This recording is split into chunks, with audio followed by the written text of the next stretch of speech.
তুমি বসবা, জায়গাটা হয়তো মাটি থাকবে, মাটির উপরে হয়তো ছিঁড়া ফাটা তাম্বুটা তো থাকবে, চাটাই থাকবে। তোমাদের দৃষ্টিতে সেগুলো ছিঁড়া ফাটা চাটাই হতে পারে, কিন্তু বিশ্ব পালনকর্তা আল্লাহর কাছে সেই জায়গাটা হলো জান্নাতের বাগান। আলহামদুলিল্লাহ,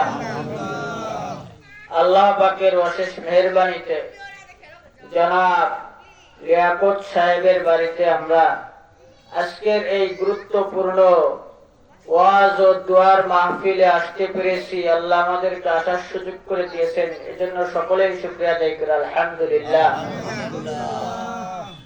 মাগরিবের পর থেকে নিয়ে এখানে কোরআন হাদিসের গুরুত্বপূর্ণ আলোচনা হচ্ছে। আপনারা অনেক কষ্ট করে রাত্রে বেলা শীতের মধ্যে এখানে বসে এই মজলিসে আলোচনা শুনতেছেন। আল্লাহ তাআলা এর বিনিময়ে আল্লাহ তাআলা আপনাদেরকে জাযায়ে খায়ের দান করুক, সকলেই বলে আমিন। এটা অনেক গুরুত্বপূর্ণ একটা মজলিস। এই মজলিসটার গুরুত্ব কতটুকু একটু আমরা বুঝাই। এই মজলিসের গুরুত্বটা কতটুকু, এর ফজিলতটা কি, তাহলে আপনারা যারা এখানে বসে আছেন যদিও একটু কষ্ট হইতেছে তারপরে আপনাদেরকে বসে থাকতে ভালো লাগবে। কি বলেন? যদি আমরা গুরুত্বটা বুঝতে পারি আমাদের বসে থাকতে ভালো লাগবে। বিশ্বনবীর একটা হাদিস আপনাদেরকে শোনাই। ইবনে বাজ রাহমাতুল্লাহি আলাইহি মাজমুআয়ে ফতোয়ায়ে ইবনে বাজের মধ্যে এই হাদিসটা আনছে। আল্লাহর নবী সাল্লাল্লাহু আলাইহি ওয়াসাল্লাম সাহাবাদেরকে বললেন, ও সাহাবারা, দুনিয়াতে তো তোমরা চলাফেরা করো, বিভিন্ন সময় বিভিন্ন জায়গায় যাও, একাকি যাও, দুইজন মিলে যাও, তিনজন মিলে যাও, তোমরা কোথাও কাজে যাও, কোথাও ঘুরতে যাও, বিভিন্ন সময় বিভিন্ন কাজ থাকে, আবার কোন সময় কাজ থাকে না, তারপরে ঘুরতে যাচ্ছ তোমরা। কি বলেন? এই জাতীয় কাজ আমাদের হয় না? সাহাবাদেরও এরকম কাজ থাকতো, বিভিন্ন সময় বিভিন্ন জায়গায়। আল্লাহর নবী ডাক দিয়ে বলেন, ও সাহাবারা, তোমরা যখন দুনিয়াতে চলাফেরা করবা, ইজা মারারতুম বিরিয়াজিল জান্নাহ ফারতাউ, যখন তোমরা দুনিয়াতে চলাফেরা করবা, চলতে চলতে চলতে চলতে যখন তোমরা জান্নাতের বাগানের নিকট দিয়ে অতিবাহিত হইবা, সুবহানাল্লাহ, জান্নাতের বাগানের নিকট দিয়ে যখন অতিবাহিত হইবা, ফারতাউ, সেখানে তোমরা কিছু সময় অপেক্ষা করো। সুবহানাল্লাহ। সাহাবারা বললেন, ইয়া রাসূলুল্লাহ, জান্নাতের বাগান, জান্নাত শব্দটা শুনলেই আমাদের জেহেন চলে যায়, এগুলো সব হবে মরার পরে। জান্নাতের নাজ নিয়ামত সব মরার পরে, জান্নাতের ভালো মন্দ খাবার দাবার সব মরার পরে, সুখে শান্তিতে থাকার জায়গা জান্নাত মরার পরে, বড় বড় অট্টালিকা এগুলো সব মরার পরে, হুর গিলমান জান্নাতে যা দেওয়া হবে সব মরার পরে। ও আল্লাহ, দুনিয়াতে আবার জান্নাতের বাগান করতা? আল্লাহ রাসূলকে প্রশ্ন করলেন, ইয়া রাসূলুল্লাহ, দুনিয়াতে জান্নাতের বাগান করতা?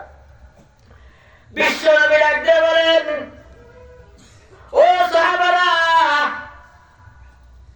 দুনিয়াতেও জান্নাতের বাগান আছে। ভালো করে শোনো, মন দিয়ে শোনো কথাগুলো। ভাই, দুনিয়াতে যেই জায়গার মধ্যে কোরআন হাদিসের আলোচনা হবে, ওয়াজ মাহফিল হবে, তাফসীর হবে, জিকির আজকার হবে, আল্লাহর আদালতে, এগুলো হলো জান্নাতের বাগান। সুবহানাল্লাহ। আর তোমরা দেখতে পাইবা উপরের ছামিয়ানা বেশি ভালো না, চতুর্দিক দিয়ে বেড়া বেশি মজবুত হবে না। যেই জায়গার মধ্যে তুমি বসবা, জায়গাটা হয়তো মাটি থাকবে, মাটির উপরে হয়তো ছিঁড়া ফাটা তাম্বুটা তো থাকবে, চাটাই থাকবে। তোমাদের দৃষ্টিতে সেগুলো ছিঁড়া ফাটা চাটাই হতে পারে, কিন্তু বিশ্ব পালনকর্তা আল্লাহর কাছে সেই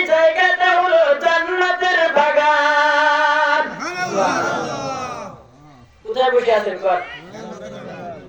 কোথায় বসে আছেন? কষ্ট হইতেছে নাকি? এই জায়গার ফজিলত গুরুত্ব বুঝলেন? এটা হলো আল্লাহর কাছে জান্নাতের বাগান। এখানে কি হচ্ছে? বিশ্ব নবী ডাক দিয়ে বলেন, ও সাহাবারা, ওই বাগানের চতুর্পাশে ফেরেশতা সারিবদ্ধ হয়ে দাঁড়িয়ে আছে। এরপর একজনের উপরে একজন, একজনের কাঁধের উপরে আরেকজন ফেরেশতা, এইভাবে চতুর্পাশে ফেরেশতারা একজনের কাঁধের উপরে একজন দাঁড়িয়ে দাঁড়িয়ে আরশ পর্যন্ত বসে গেছে। রহমতের ফেরেশতারা আসছে। আল্লাহ তাআলা ডাক দিয়ে বলে, ও ফেরেশতারা তোমরা কি করো? ফেরেশতারা বলে, ও আল্লাহ, তোমার কিছু বান্দা এই শীতের মধ্যে বসে বসে কোরআনের তাফসীর শুনতেছে, তোমার আলোচনা করতেছে, জিকির করতেছে, তোমার হাবিবের শান নিয়ে আলোচনা করতেছে। ও আল্লাহ, আমরা তাদের জন্য এখানে আসছি। আল্লাহ ডাক দিয়ে বলেন, তোমাদের মনের চাহিদা কি? তোমরা কি চাও? ফেরেশতারা বলে, ও আল্লাহ, তারা এত কষ্ট করতেছে, পরিশ্রম করতেছে, তোমাকে কোনোদিন দেখে নাই, তোমার হাবিবকে দেখে নাই, জান্নাত দেখে নাই, জাহান্নাম দেখে নাই, কোনো কিছু না দেখেই তোমাকে এত ভালোবাসে, তোমাকে এত ভয় পায়। এই রাত্রিবেলা শীতের মধ্যে আরামের বিছানা ছেড়ে এই মাঠের মধ্যে বসে বসে তোমার গুণগান শুনতেছে। ও আল্লাহ, আমাদের মনের একটাই চাহিদা, তুমি সবাইকে ক্ষমা করে দাও। আল্লাহ তাআলা সবাই